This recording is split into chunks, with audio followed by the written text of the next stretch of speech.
My name is Soledad.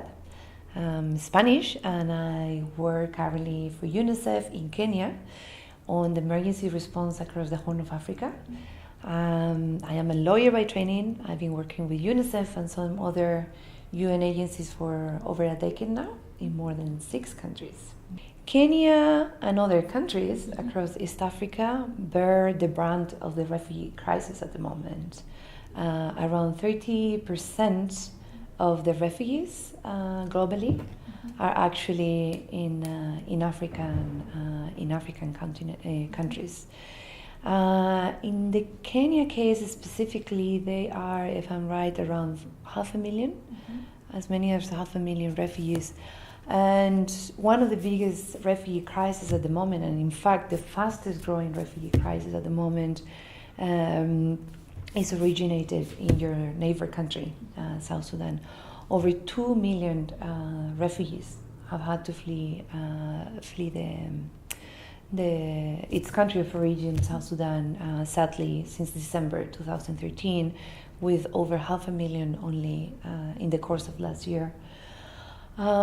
Children are really the face of the refugee crisis. Globally, more than half of the refugees are children, but the numbers and the percentages increases in many of the African countries and African crises. In the case of South Sudan, for example, as many as 66%, 2/3 of the refugees are children.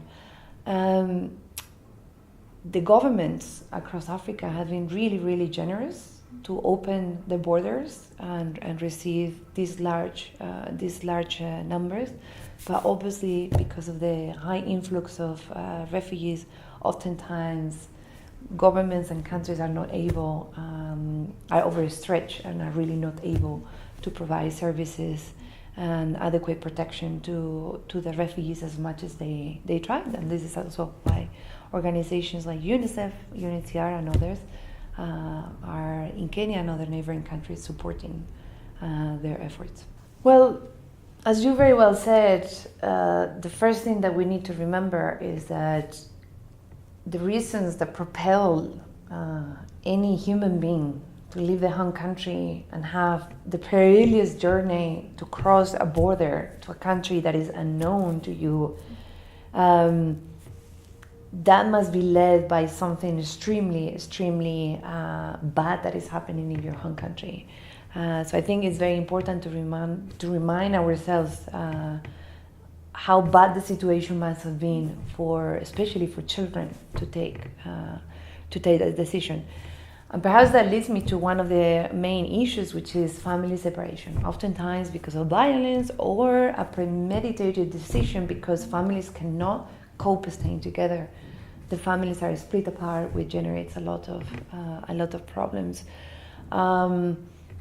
In their home countries, as they move, they have to encounter a lot of risks, being abuse, being exploitation. Sometimes they end up falling into the trap of trafficking organizations, girls and women, as we know, and they face a lot of high risk because of sexual exploitation and sexual abuse.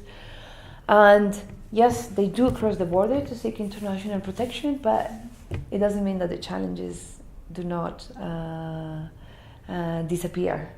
I think, as I mentioned before, and in Kenya and other countries in Africa, they're making a tremendous effort to provide opportunities, but we know that the enrollment rates in education keep being low, and we know that sort of the longer term solutions and opportunities for these children are very limited.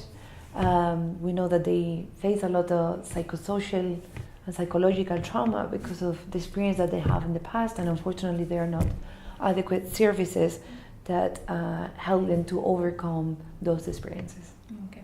So, as I mentioned, oftentimes being because of the brunt of an emergency or being because of families not being able to stay together, there are many children that cross the borders and are unaccompanied, which means with no relative, no extended family, or separated, which means outside of their nuclear family, with some extended family, but still without the core protection and affection and care that only your father and mother can provide. So the numbers are very, very large.